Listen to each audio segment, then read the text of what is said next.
brainstormed about it. Of course, my statement was, well, obviously you didn't put enough water on there to make it happen, so it had to be something with keeping the water in the ground. Number two is you only used a certain amount of soil seed. You didn't seed it heavier so that in the same row, so to speak, the same area, you got extra product because you sowed it so much thicker. What happened to the fact that there's these big old heads on it instead of short stalked heads? You had this, but what was amazing was that it produced this on shorter stems. Now, do we have any dairymen in the group? I don't see one hand. No dairymen in the group. All right, if you're in the dairy business, you might be interested in growing some wheat on your farm because you're utilizing the straw, a residual, for bedding purposes or maybe even for feed or putting it into a concentrate, what have you. The concept was you would have had less straw to work with had you had this. But if you look at it almost realistically, had you done this in February and harvested it, now obviously if it was snowing it didn't there, but if it was snowing, I don't think you're going to take your combine out and harvest a wheat field in the middle of a snowstorm. But the idea being is we all know there are times. Again, I'm not suggesting that we're talking about harvesting in February. I'm talking about the fact that this wheat didn't go dormant.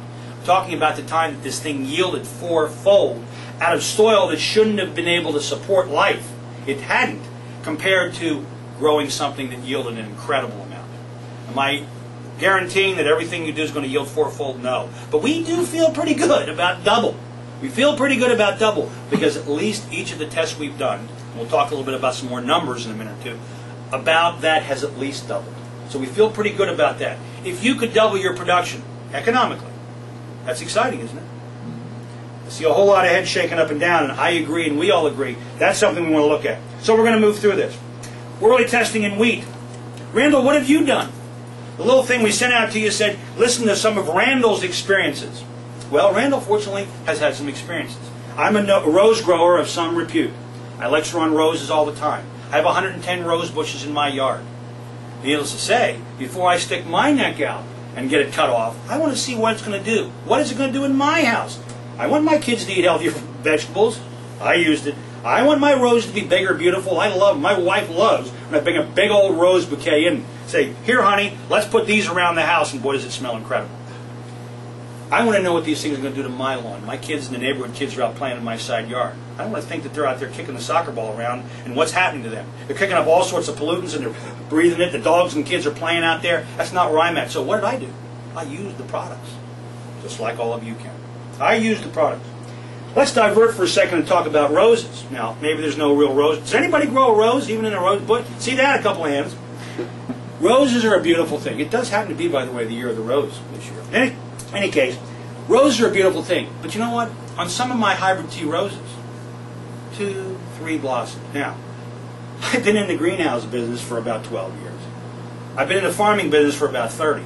I like to think that I'm pretty well up on what does it take to grow a plant, what does it take to get extra bloom out of those flowers, what does it take to control diseases and mites and funguses and all those things. I like to think I know some about that. And oh yeah, I've been out there with a sprayer pumping, to get my gorgeous roses. Well, there's a better way, folks. The better way starts with Super Blossom. What I found in production was Taboo. Beautiful hybrid tea rose. It's a dark, deep red. Some people think it's the blackest rose of the garden. It's really a velvety, deep red. In any case, it's not a great prolific producer, but the fragrance is just incredible. The staying power in a long stem rose, and they're about that, is fabulous. So when you take it in, it's phenomenal in your house, the way it smells, the way it looks, and the way it lasts in a vase. So, sure enough, I've got Taboo in my garden. Well, normally I'd get 2 or 3 blooms. Tickled to death that I got them, loving the fact my wife's all charged up about the smell. I bring them in, it's happy. But when I started using the Blossom, what I found was 8 blooms. 8 blooms. I didn't change the water. I didn't change anything else I did to that rose other than Super Blossom. 2 to 3 became 8. Significant difference. Now, is that twice the production? Let's see. 2 times 2, all right, 3 times 2 is 6. I had 8. You start to see where I'm talking about a minimum double. Is that a guarantee? Your management's going to help determine some of this. I'm sure there's good managers out there, right? Yeah, okay, great. So the point is, obviously we want to work through that. Another issue, situation, Floribunda Rose, Betty Boop. Has anybody ever heard of Betty Boop? A famous cartoon character? She was a sweetheart. Well, the rose is just as sweet. It's a Floribunda, though. Yields a lot more roses. Okay, short stems, not nearly as fragrant, but just a phenomenal. Remember Betty's big lips, the big red lips that she'd pucker up with? Well, that's essentially the way the rose looks. It's lined with that red, that lipstick look. Very attractive. 14 blooms on a pretty good year. At a flush. Now I'm talking over the year. I'm talking at a flush. Again, Taboo, 2 or 3 at a flush. More of the year. 8 at a flush. Betty Boop, 14, maybe I get 15. That's a bush that's probably this high by about 3 feet by 3 feet high. And what? That's a fairly pretty bush. I've seen some out here, I realize it's marked, out here that aren't quite as pretty. But suddenly we were into the 40s, high 30s with the way that thing was blooming. Now let's just see a minute here. 14 double, 28, we're in the high 30s, low 40s. Oh, that certainly is double, isn't it? Again, not a guarantee. But if you practice it and you work with it, you're going to find you're going to get that. My tomato plants, I had double the amount. I had bushels coming off my tomatoes. My wife said, what are we going to do with all these? You planted 12. I said, I didn't think I was going to get all these tomatoes. I'm going to get my usual yield. We had the neighbors getting them. The in-laws were getting them. Everybody loved us. We had more tomatoes we could shake a stick at. I could never keep our parsley. I wish the groundhogs would come in and eat some of it. We're harvesting so much parsley she couldn't use it. She said, more herbs? The key issue here is we all want more productivity. We want them healthier. We want to do it in times when we can get through it. Economics are an important factor. We're going to talk about that in a minute. We were fortunate enough to find a gentleman, I'll just say his name is Gary from Oklahoma. What he was able to do was do some testing for us in geraniums.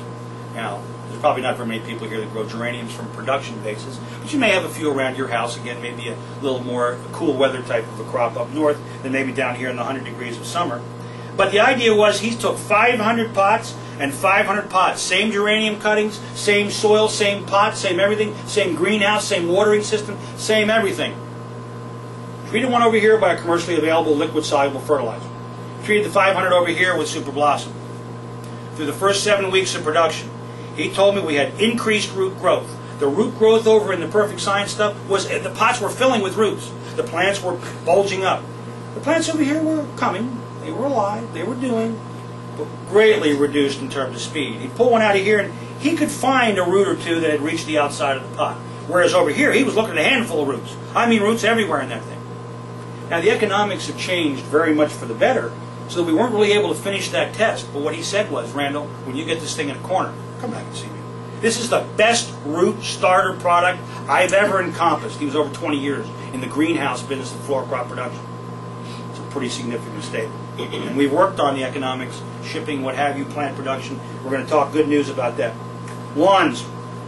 How many of you have kids? See lots of hands on that one. How many of you may go out and kick the soccer ball around? Or maybe play a game of catch? I see some more hands. Yeah, we're in our lawns. You realize the #1 polluter on the planet is the home yard owner? He's out there indiscriminately rolling stuff on, spraying up a storm, hitting all this, goes down through the ground. Even my own home county in Lancaster County, Pennsylvania. Farmers there have a real problem, and it's really a major political issue up that way. Water's running off their fields, running off the lawns, going into the streams and the rivers and the basins, and polluting the Chesapeake Bay. Amen. Wow. Now we've got fish kill. We're talking about a major catastrophe up there. And it's a real hotbed issue. Oh, Hatfields and McCoys. It's real tough stuff. Well, what does this #1 polluter do now that he's out there taking care of his lawn? Oh, I got to have this thing green. He's pumping water onto it. He's out there putting, I won't say names. He's out there putting commercially available pelletized fertilizers out there, and it rains and it washes off and it goes into the storm sewers, down into the streams. You wonder why the stream beds have lush growth growing up in them. What advantage is that? We pay public workers to go cut it. We put stuff going right down to fluents. We even found that in the country of Turkey and Istanbul, because of all the things environmentally unfriendly that were happening as it came out of smokestacks, as it ran down gutters, as it rained and ran into the storm sewers, people were taking showers. We all take showers. Their skin was actually becoming hives, becoming sores, because the water, they thought they were cleaning themselves. The water coming out of that shower head was toxic. It was burning their skin. I'm here to tell you, we don't have to have that in the United States. We don't have to be, as homeowners, we don't have to be, or hay growers, you dairymen out there, hay, tea, right? You're growing it, horses, lots of horses in Florida. Your fields don't have to be runoffs and going into the streams and polluting the streams. We can do with Blossom. Yes, it's a water-delivered product. That's good news. That means it's readily available. Doesn't have to stick around forever. When we talk about analysis, I'll tell you one thing we've done to help change that. But the concept is that in the lawns, you go out there periodically and you feed the lawn. You don't leave things laying around that can melt and can biodegrade over time to go into the storm sewers and flush down with those. We're not interested in that. We're interested in green grass. We can do that. Reduced amounts of water, reduced amounts of fertilizer, quality, environmentally friendly, non-toxic type things that make your grass green. Does anybody want a brown yard? I tell people in my greenhouses, there's only one guy that can bring an ever-brown back. It isn't me. He can, I can't. But so if I can do that economically, and if I can do that for less than it costs you per treatment with the commercially available things, is that of interest? And do it healthy and friendly to the environment? I think that's something. I see a lot of heads shaking up and down. Yeah, that's something you're going to be interested in. That's something we should all be interested in, because we're unfortunately the #1 polluter, those of us that have homes. So there was a little bit of the early testing we did to try to bring out the fact that these products could be there. And again, in some of the farms that we had access to over in Turkey, we tested in citrus, we tested in beans, soybeans, corn, a myriad of things, and we'll get into some of those. I mentioned about the garbage of Eden, about the quality of the fruit and vegetables we found in that toxic situation. It was pretty staggering to us, the fact that here was all these pollutants. Now, do you have pollutants in your farms? Well, you're probably using some pretty heavy petrochemicals. You're probably using some very, very toxic situations that you certainly might even use a mask when you go to mix them. You might even have gloves on. You might even tell your applicators, make sure you've got masks and things on if you're boom spraying your orchards, etc. Well, the good news is, I'm not saying I'm not playing down the safety issue. I'm trying to play up the fact that we've got a friendly one. Okay? I wouldn't advise you to take Blossom and take a big slug of it. That's not the idea. The idea is, though, that when it works in the dosages we're talking about, when you apply it the way we're telling you to, it's environmentally friendly. It's cost effective. It will increase your production. It will improve the quality of life. That's where we are. We found that the fruit is good. In that dump, the product was quality. It was edible. There wasn't high levels of toxins in it. There wasn't some carcinogen in there that had drawn out of the soil up through the vine of that tomato and manifested itself in this big old fat tomato. No, it wasn't there. And that's from a dump. That's a toxic, sterile. You have a farm. You have soil that's right, hopefully. You have soil that's been worked with. You plow it. You work it. You know the cultivational practices. You know what you put down on it. We want to help you make that better. The big thing here, and everybody please write next to where it says plants in harmony, please write down the word balance.